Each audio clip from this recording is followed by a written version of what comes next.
오늘 시간 우리 주신 하나님 말씀은 누가복음 1장 26절부터 38절까지 말씀입니다.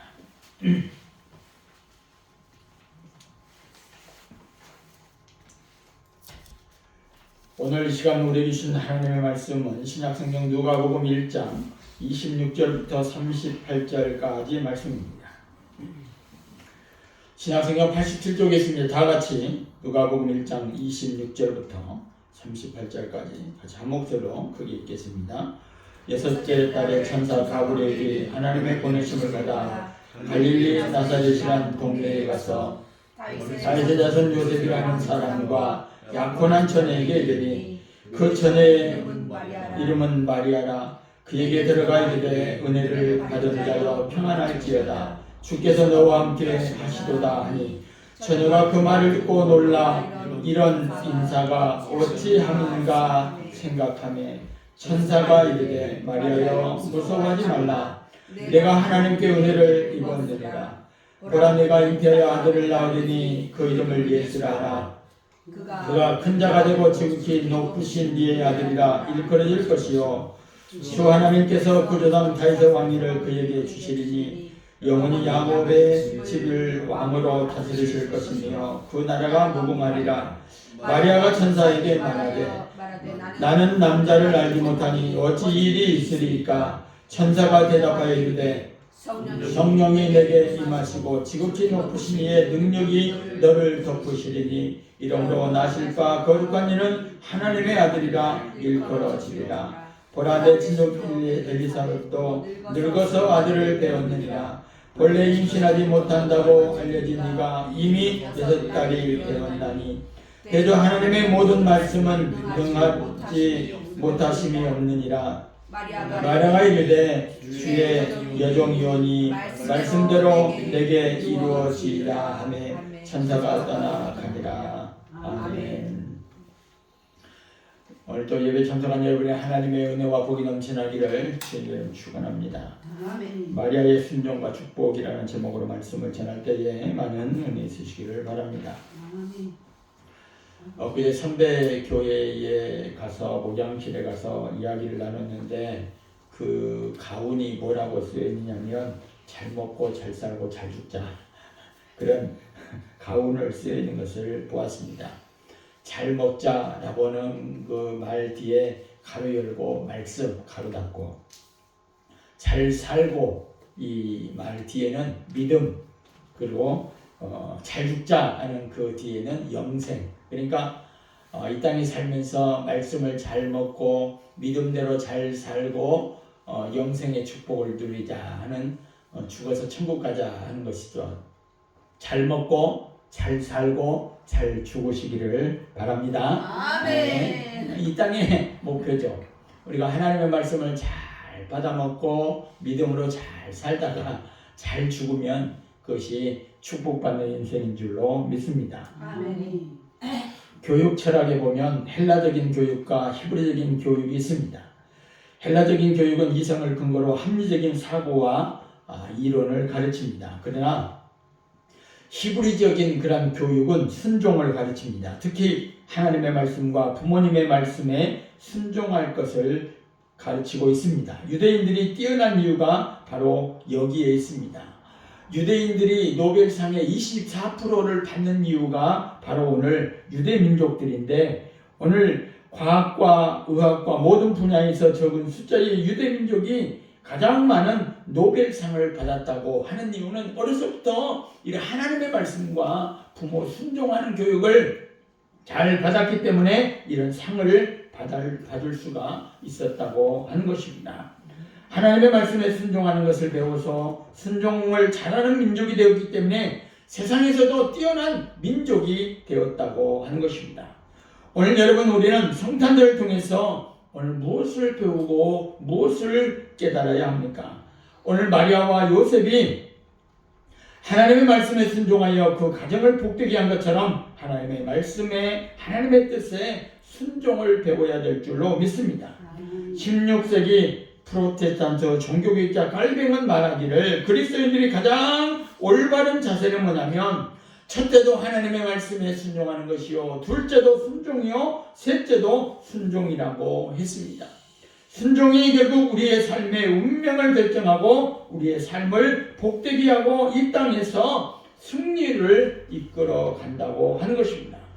사무엘상 15장 2절 21절에 보면 사무엘 선지자가 사울 왕에게 그런 말을 하지요. 순종이 제사보다 낫고 듣는 것이 수양의 기름보다 낫다고 얘기를 합니다. 하나님께서 이스라엘의 초대왕으로 사울 왕을 세웠지만 결국 사울 왕이 하나님의 말씀에 거역하고 불순종함으로 그 왕위를 폐하고 다윗 왕을 세웠다 하는 것을 우리는 성경을 통해서 많이 듣고 배웠습니다. 순종을 잘하여 믿음이 좋은 다윗이 그 자리를 계승하게 되었죠. 순종하는 자에게 축복과 은총을 베푸시고 순종하지 않는 그 사람에게는 왕위까지 뺏어버리는 것입니다. 오늘 말씀에 보면 천사들이 하나님의 아들 예수 그리스도의 탄생을 알려주는, 다시 말해서 수태고지이죠. 어디서 태어나고 그 태어난 아들이 하나님의 아들이다라고 하는 그 수태고지 말입니다. 헤로드 왕 때에 갈릴리 나사렛이라는 동네에 다윗의 자손 요셉과 정혼한 처녀 마리아가 살고 있었습니다. 그런데 천사장 가브리엘이 마리아에게 나타나서 보라, 내가 수태의 아들을 낳으리니 그 이름을 예수라 하라. 뜬금없이 그런 말씀이 마리아에게 선포가 된 것입니다. 마리아는 깜짝 놀랍니다. 나는 사내를 알지 못한데 어찌 이런 일이 일어납니까? 물으실 때에 천사장 가브리엘이 성령이 내게 임하시고 지극히 높으신 이의 능력이 너를 덮으시리니 말씀합니다. 마리아가 죽음을 각오하고 대답하려죠. 나는 주의 계집종이오니 말씀대로 내게 이루어지이다 순종했을 때에 결국은 하나님의 큰 역사가 이루어지기 시작합니다. 마태복음 1장에 보면 그렇게 기록을 합니다. 마리아와 정혼한 요셉은 마리아가 동거하기도 전에 임신한 사실을 알고 조용히 끊고자 원하는데 천사가 꿈에 나타나서 다윗의 자손 요셉아, 내 아내 데려오기를 무서워하지 말라. 저에게 잉태된 자는 성령으로 되는 것이라 아들을 낳으리니 이름을 예수라 하라 말씀합니다. 아멘. 천사가 마리아에게도 나타나고 요셉에게도 나타나서 그런 말씀을 던져주는 거죠. 마리아와 요셉의 가정을 통해서 하나님의 구원의 역사, 인류의 가장 큰 역사가 나타나는데 바로 순종하는 믿음을 통하여 하나님의 기적과 축복이 이루어지게 된 줄로 믿습니다. 그래서 성탄절을 통해서 우리는 순종하는 법을 배워야 되는 것입니다. 마리아와 요셉이 순종했을 때에 하나님께서 그 가정을, 그 부부를 책임져 주셨다고 하는 것입니다.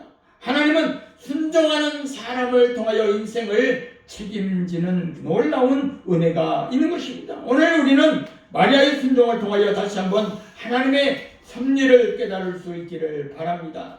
오늘 마리아는 어떻게 순종을 했습니까? 오늘 본문에 보면 그런 말씀이 주어지죠. 하나님의 말씀이 능치 못하심을 없는 줄 믿었습니다. 그러므로 오늘 마리아를 통해서 우리에게 가르쳐주고 있는 것은 하나님의 말씀에는 능력이 많으시다. 능력이 많으시다. 능치 못하심이 없는 줄 믿는 믿음의 소유자들이 다 될 수 있기를 주님의 이름으로 축원합니다. 마리아는 하나님의 말씀은 능치 못하심이 없다는 천사의 말을 믿고 순종을 하는 거죠. 우리는 하나님의 말씀, 기적의 말씀, 축복의 말씀, 창조의 말씀으로 믿어야 되는 것입니다. 오늘 수많은 사람들이 하나님의 말씀에 대해 관심도 없고 또 듣지도 않고 믿지도 않습니다. 그래서 그들에게 여러 가지 고난과 고통과 어려움과 질병과 저주가 나타나게 되는 거죠. 이사야 55장 11절 말씀에 보면 하나님께서는 내 입에서 나가는 말도 헛되이 내게로 돌아오지 아니하고 나의 뜻을 이루며 나의 명하여 보낸 일에 형통하리라. 형통한다고 하는 것이 뭡니까? 하나님의 말씀을 통하여 성공을 이루어주겠다 말씀하시는 것입니다. 오늘 여러분 하나님의 말씀대로 사는 사람은 성공합니다. 실패하지 않습니다. 하나님께서 말씀을 통하여 지혜를 주시고 명철을 주시고 용기를 주시고 성공을 허락하여 주시는 줄로 믿습니다. 마가복음 9장 23절 말씀도 뭐 그죠? 기도할 때에 귀신이 떠나가지 않는 그런 아버지와 그런 아들의 모습 가운데 처음에는 그냥 대충 하면 다 될 줄 알았는데 안 되는 거예요. 그래서 제자들이 묻죠. 우리는 왜 못했습니까? 왜 우리는 안 됩니까? 그때 예수님께서 할 수 있거든요. 이 무슨 말이냐? 믿는 자에게는 능치 못할 일이 없느니라 말씀하죠. 어려운 때일수록 더 믿음을 찾을 수 있기를 바랍니다. 하나님의 말씀을 믿을 때에 하나님의 말씀을 통하여 능력이 나타나는 것입니다. 만사가 형통해지는 것입니다. 부유와 재물의 축복이 넘쳐납니다. 우리를 지혜롭게 만듭니다. 기쁨과 즐거움을 얻게 됩니다. 하나님의 말씀을 믿지 않는 사람들은 마음에 슬프고 불안과 공포 속에서 어찌할 줄을 모릅니다. 하나님의 말씀을 통해서 질병도 고침을 받을 수 있기를 바랍니다. 하나님의 말씀을 믿을 때에 귀신도 떠나가고 복을 받게 되는 줄로 믿습니다. 하나님의 말씀 속에 기적이 나타나는 것입니다. 영국의 의학자 윌리엄 모슬러는 말하기를 믿음이 없다면 사람은 아무것도 해낼 수가 없다. 그러나 믿음이 있다면 모든 것이 가능하다라고 그런 얘기를 했습니다. 믿음이 없이 어떻게 인생을 행복하게 살 수 있겠어요? 오늘 시간 우리가 이 자리에서 앉아서 예배를 드리는데 아이고 이 건물이 무너지면 어쩔까? 내가 차를 타고 가다가 아이고 상대방 와서 팍 받아버리면 어쩔까? 그런 믿음이 없으면 어떻게 차를 타고 어떻게 건물에 들어가고 아이고 내가 식당에 가서 밥을 먹는데 누가 주인이 독을 탔으면 어떻게 먹을까? 그런 생각을 하면 어떻게 살겠어요? 믿음이 없으면 살 수가 없는 거예요. 믿음이 없이 어떻게 안정되게 살 수가 있겠어요? 인간의 모든 생활에는 믿음이 바탕이 되어야 되는 줄로 믿습니다. 미국의 유명한 쇼드만 출판사에서 성인 남녀 1000명을 대상으로 신앙생활에 대해서 통계를 냈습니다. 성경이 당신에게 유익이 됩니까? 라고 질문을 던졌을 때에 86%가 성경이 복의 근원이라고 그렇게 대답을 했죠.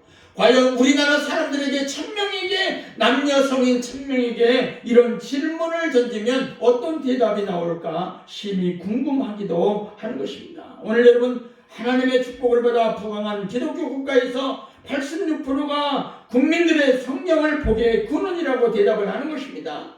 성경이 복의 근원이라고 하는 사실을 믿으십니까? 그렇다면 하나님의 말씀대로 살고 그 말씀 안에서 복된 삶을 영위할 수 있기를 주님의 이름으로 축원합니다. 사람은 어려움을 당하면 그러면 어떻게 해야 되겠어요? 오늘 65%가 성경에서 해답을 찾는다고 대답을 하는데 그러므로 어찌할 바를 모를 때는 성경에 답이 있다. 성경이 복의 근원이고 성경이 인생에 그런 성경의 길이 있다라고 하는 것을 믿을 수 있기를 바랍니다. 하나님의 말씀은 우리에게 복의 근원이 되고 문제와 해결이 되는 것입니다. 성경 말씀과 함께 할 수 있기를 바랍니다.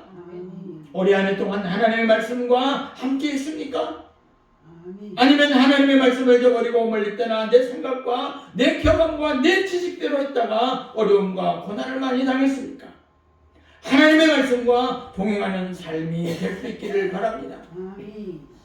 최근 엊그저께 JTBC-금에 한비야 작가가 나와서 인터뷰를 했어요. 그런데 책을 썼는데 그때도 좋았다면 지금도 좋다라고 하는 그런 책을 냈는데 제가 3일간 해서 책을 다 읽었습니다. 결국은 이 한비야 작가도 옛날에 그 구호 이렇게 전 세계를 돌아다니면서 NGO나 긴급 구호 대장을 하고 또 10년이 넘었지만 그 네덜란드 그 남편 구호 그쪽에 관련된 사람을 만나서 결혼을 했지만 결국은 이 한비야 작가도 옛날에는 신앙이 있는 사람이어서 계속 성경을 봤다는 거예요. 그래서 지금까지 6번인가 읽었다라고 하는 그런 내용을 읽었습니다. 그러니까 인생의 모든 답이 어디 있냐? 하나님의 말씀에 있다라고 하는 것입니다. 그래서 그때도 좋았지만 오늘 지금도 좋다. 그러니까 한비야 작가가 지금 67세입니다. 67세.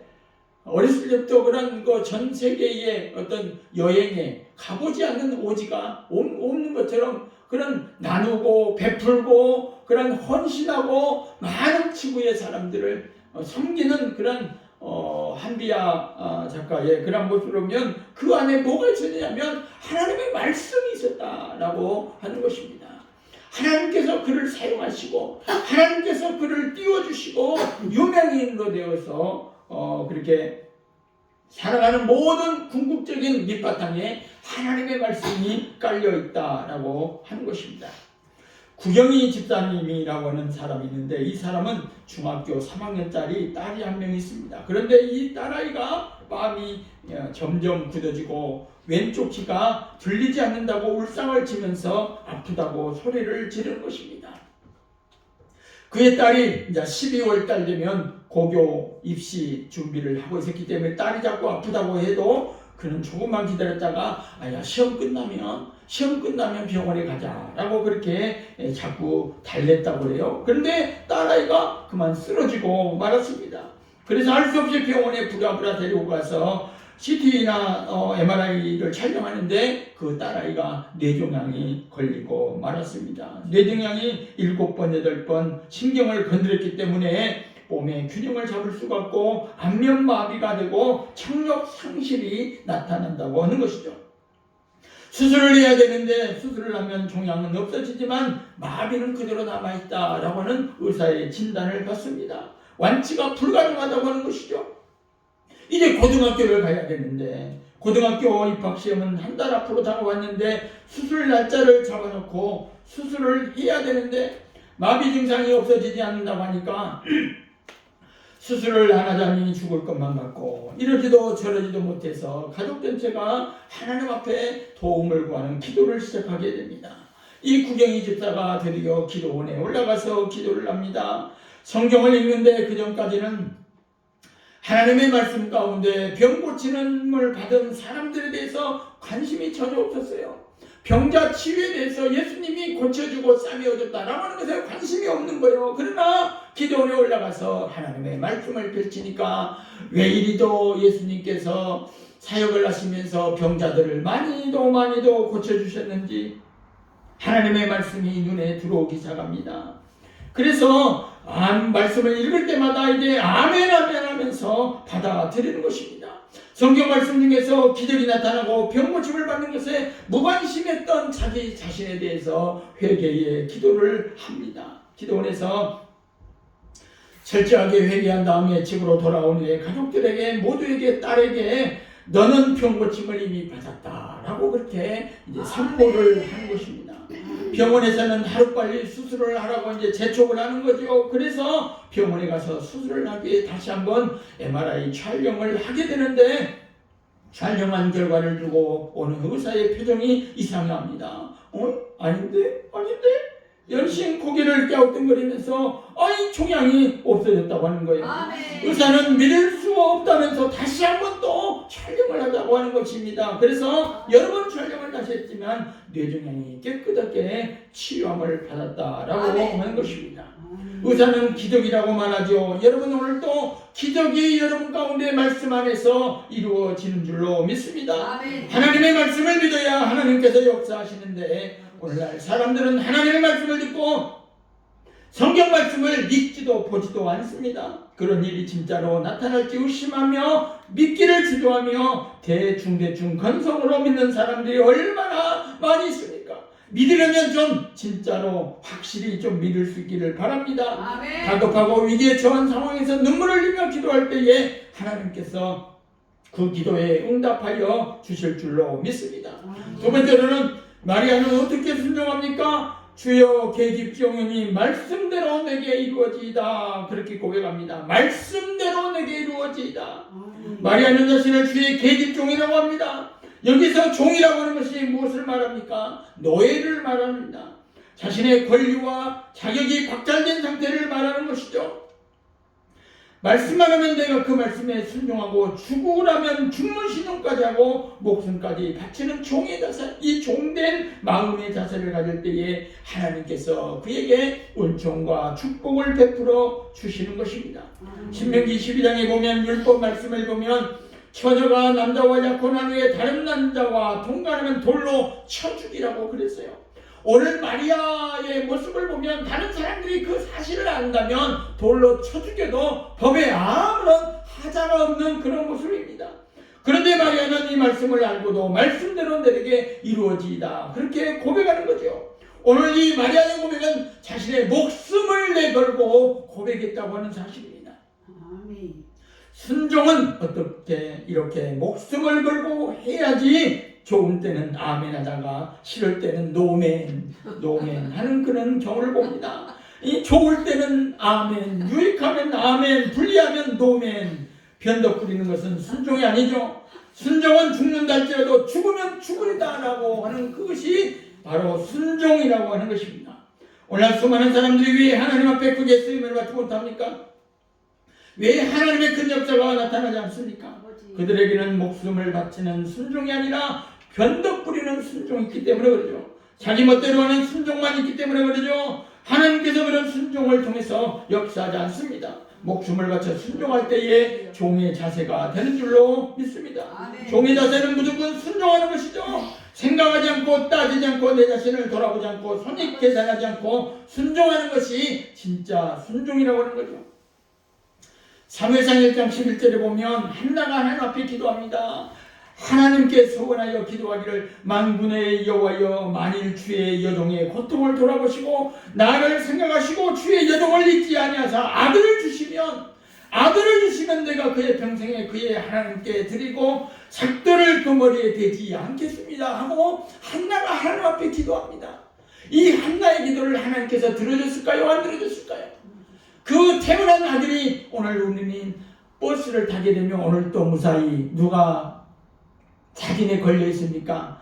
저는 처음에 성경을 잘 몰랐을 때 그 사진이 딸인 줄 알았어요. 딸. 어린 소녀가 기도하는 것처럼 보잖아요. 오늘 또 무사히. 그 어린아이의 모습이 사무엘이라고 하는 사무엘 선지자. 사울에게 기름 붓고 다윗에게 기름 붓던 그 사무엘 선지자가 이 한나의 아들이라고 하는 거죠. 그래서 하나밖에 없는 그 아들을 하나님 앞에 바치는 그 약속의 모습을 지키는 이 한나의 모습을 봅니다. 보통 사람 같으면 하나님 앞에 이제 받았으니까 하나님 그때는 그때고 지금은 지금이죠. 이 하나밖에 없는 아들을 어떻게 하나님 바치라고 그러니까 나는 못하겠어요. 가져가려면 죽이려면 죽이세요. 그렇게 버팅될 수 있겠지만 하나님은 그 한나의 모습 가운데 한나는 결국 그 하나밖에 없는 사무엘을 하나님 앞에 바칩니다. 성전에 바치게 되는 거죠. 그럴 때에 나중에 이 한나에게 세 아들과 두 딸을 더 주셨다고 하는 사실입니다. 하나님께서 우리의 형편을 하시고 순종하는 자에게 더 풍족하고 응답하시고 역사하여 주시는 것입니다. 문제는 우리가 하나님 앞에 온전히 순종하느냐 그렇지 않느냐 하는 것이죠. 여러분, 우리의 올바른 신앙과 믿음이 무엇입니까? 하나님 앞에 종된 자세로 신앙과 믿음을 갖는 것입니다. 그래서 주인을 공경하고 말씀을 따라서 복종하고 또 주인을 섬기며 주인 앞에서 겸손하고 주인을 기쁘시게 하는 것이 순종인 줄로 믿습니다. 어려울 때는 주여 주여 하다가 이제 돈 좀 벌고 먹고 살만하니까 나여 하는 사람도 있지요. 그리고 돈이여 돈이 하면서 쫓아가는 사람도 있지요. 돈 번다고 예배에 결석하는 사람도 많지요. 하나님의 말씀을 알면서도 하나님 앞에 온전히 11조와 감사금을 하지 않는 사람들도 있지요. 하나님의 뜻을 알면서도 하나님 앞에 충성하지 않는 사람들이 얼마나 많이 있느냐 그 말이죠. 하나님 말씀을 통하여 앞으로 이런 어떤 일이 있다 할지라도 하나님을 나의 주인으로 섬기고 하나님의 말씀대로 살겠다는 신앙이 여러분 마음속에 새겨주는 성탄절이 될 수 있기를 주님의 이름으로 축원합니다. 19세기에 미국의 시인 조엘 발로는 말하기를 가장 어렵고 가장 힘들 때에 순종하면 더 큰 축복을 받는다라고 했어요. 영국의 성서신학자 윌리엄 바클리는 말하기를 종이란 절대 복종, 절대 겸손, 절대 충성이라고 했어요. 그리고 특히 구약 성경의 종이라고 하는 칭호는 불명예스러운 것이 아니라 그 시대의 가장 위대한 인물들에게 사용되었던 칭호였다고 하는 거지요. 모세도 보십시오. 모세도 하나님의 종이라고 그러잖아요. 다윗도 종이라고 그러잖아요. 엘리야도 종이라고 그러잖아요. 하나님께서 가장 뛰어나게 하신 능력을 주시고 총명을 주시고 쓰신 분들이 다 종의 칭호를 썼다고 하는 것입니다. 종이라고 하는 칭호는 불쌍한 것이 아니라 불행한 것이 아니라 행복한 칭호요 복된 칭호입니다. 하나님께서 친히 쓰시고 역사하신 칭호라고 하는 거죠. 그러므로 오늘 여러분은 종이라는 칭호에 대한 부정적인 생각을 하지 말고 긍정적인 믿음을 가지고 하나님의 모든 역사가 주의 종 오늘 우리를 통하여 이루게 해달라고 하는 그러한 기도를 드릴 수 있기를 바랍니다. 영웅들이라고 하는 책을 쓴 미국의 헤럴드 세일러라는 박사는 영웅이라고 하는 것은 그 시대에 차별된 인생을 산 사람이다 라고 정의를 냈어요. 보통 사람처럼 평범한 삶을 산 것이 아니라 특별하고 유별난 삶을 산 사람들이 영웅이라고 했어요. 그런 영웅의 조건 중 하나는 자신이 믿는 신념과 사상에 완전히 헌신한 사람이라고 하는 것입니다. 목숨 걸고 헌신한 사람들이 영웅이 되었다고 하는 거죠. 절망적인 순간이나 고통이 온다 할지라도 충성하고 헌신하며 살아갈 때에 그 사람은 큰 역사를 나타내고 시대적인 사명을 감당하는 위대한 인물이 되는 줄로 믿습니다. 마지막 세 번째로는 오늘 마리아의 순종을 볼 수 있지만 주의 사자의 분부대로 행하여 그 아내를 데려갔던 그 남편 요셉의 순종을 볼 수가 있습니다. 너는 그냥 해. 나는 내 갈 길을 갈 테니까 우리 그냥 파혼하자. 그렇게 요셉이 만약에 말을 했으면 오늘 이 땅에 예수님께서 오셨겠어요? 그죠? 그러나 천사의 말을 듣고 요셉 또한 말씀에 순종했다고 하는 거죠. 마태복음 1장 28절 이하에 보면 18절 이하에 보면 이런 말씀이 있습니다. 예수부터 나시면 이러하니라. 그 모친 마리아가 요셉과 정혼하고 동거하게 되어 성령으로 잉태된 것이 나타났더니 그 남편 요셉은 의로운 사람이라 저를 드러내지 아니하고 가만히 끊고자 하여 이 일을 생각할 때에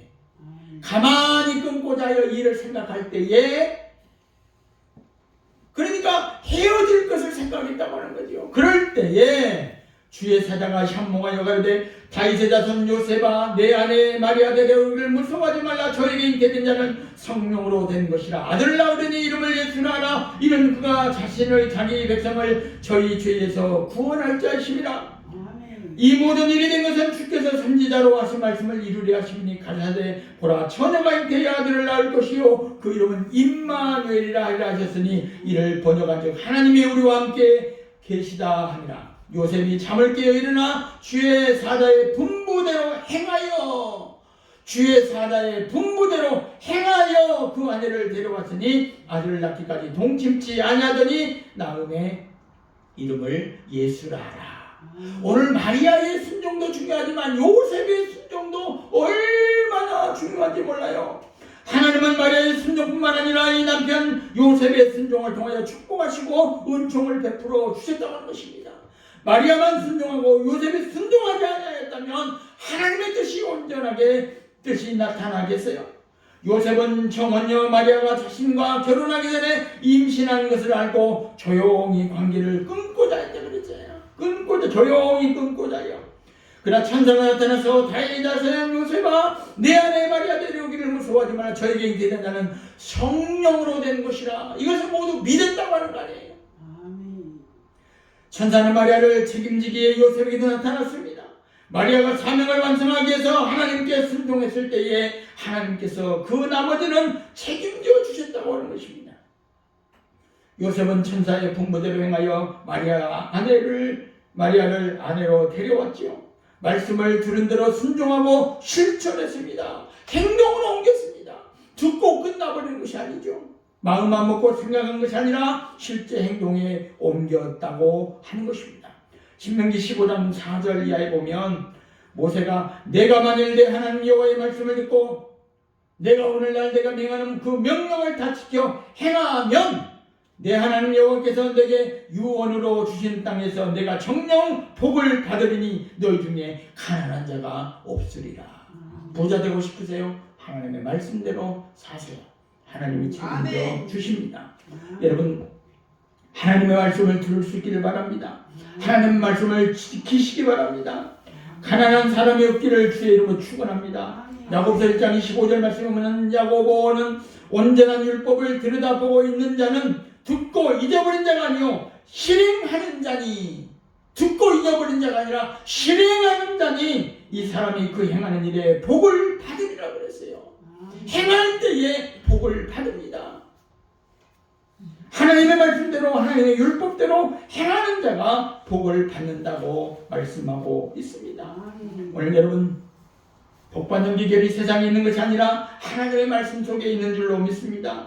하늘과 땅을 창조하신 하나님의 말씀 속에 복의 근원이 있기 때문에 복을 받으라고 세상을 쫓아다니지 말고 헤매지 말고 하나님의 말씀을 통해서 믿음의 능력을 가질 수 있기를 바랍니다. 하나님의 말씀을 듣고 순종하여 종의 자세가 됐을 때에 하나님께서 그를 통해 큰 역사를 이루어 주시는 것입니다. 노아는 모든 사람들이 물로 심판을 받았을 때에 순종함으로 방주를 만들고 그 안에 들어가서 자기의 가족들이 구원됐습니다. 아브라함도 순종을 통해서 믿음의 조상이 되었지요. 사르밧 과부도 마지막 남은 것을 주의 종 하나님께 바쳐서 기적을 체험하고 다른 사람들이 쫄딱쫄딱 굶어서 막 죽고 헤맬 때도 이 사르밧 과부는 생명을 보존받았다고 하는 것입니다. 나만 장을 보십시오. 나병으로 죽을 때에 순종함으로 문둥병에서 고침을 받았다고 하는 것입니다. 미국의 조지 워싱턴 트루의 목사님은 말하기를 하나님의 뜻대로 행하는 것이 최고와 성공이다 그랬어요. 최고의 성공이다 그랬어요. 하나님의 뜻대로 행하는 것이 최고의 성공이고 최고의 축복하고 최고의 영광인 줄로 믿습니다. 세상에서 얻은 명예와 권세는 잠시 잠깐 있다가 없어지는 풀의 꽃과 반딧불과 같다 그랬어요. 하나님께 인정을 받아야 됩니다. 하나님께서 축복하셔야 됩니다. 하나님께서 그의 삶을 책임지고 보장하실 때 영원토록 그에게 축복이 떠나지 않고 오래도록 빛을 발하고 소금의 역할을 다하면서 하나님께 인정받는 주의 종이 될 수가 있는 줄로 믿습니다. 오늘의 결론입니다. 뭐겠어요? 하나님의 뜻에 어디 있든지 깨달아서 거기에는 순종과 믿음을 가지고 나가면 하나님께서 기적과 은총을 베풀어 주실 줄로 믿습니다. 오늘 대림절 기간 성탄 이번 주에 있는데 이 성탄절 날에 여러분 마음의 심령이 무엇을 생각합니까? 무엇을 쫓아갑니까? 여러분의 관심이 뭡니까? 뭐겠어요? 오늘 우리가 이 땅에 살아갈 때에 잠시 잠깐이고 오늘 보면은 제가 교회 두 군데를 가는데 전부 다 원로 목사 은퇴를 해요. 왜 은퇴를 하냐? 교회에서 70세가 되면 법적으로 당신 그만하시오 하고 딱 쉽게 말하면 목회의 사형 선고를 받는 날입니다. 쉽게 말하면 70세가 됐으니까 이제 그만하시오. 끝났어. 이제 그만해 하고 선포하는 그건데 이제 원로 목사를 추대받아서 결국은 이게 뭐냐면은 은퇴한다고 하는 거죠. 은퇴. 그런데 세상에 왔으면 갈 데가 있겠어요, 없겠어요? 에? 이모님, 태어났으면 왔으면은 이제 죽을 때가 있을 거 아니에요. 사람은 왔다 가요. 69세 먹은 아무리 뭐 연극을 잘하고 세상을 화려하게 다 살았던 윤석화 연극 배우도 엊그제 다 돌아가셨잖아요. 그 나이가 69세예요. 69세. 다 왔다가 간단 말이에요. 사람은 다 왔다 가요. 근데 잘 먹고 잘 살고 잘 죽어야 될 거 아니에요. 그러잖아요. 이 땅의 목표는 잘 먹고 잘 살고 잘 죽는 겁니다. 유한적인 우리가 70이요 강간하면 80이고 뭐 90, 100 사는데 뭐 많이 가봤자 150년, 200년? 그래봤자 인생의 전밖에 되지 않는다고 하는 거죠. 그러니까 잘 먹고 잘 살고 잘 죽으려면 오늘 말씀하고 있는 것처럼 마리아와 요셉처럼 믿음으로 순종하면서 이 땅에서 큰 복을 받는 저와 여러분 될 수 있기를 주님은 축원합니다. 기도하겠습니다.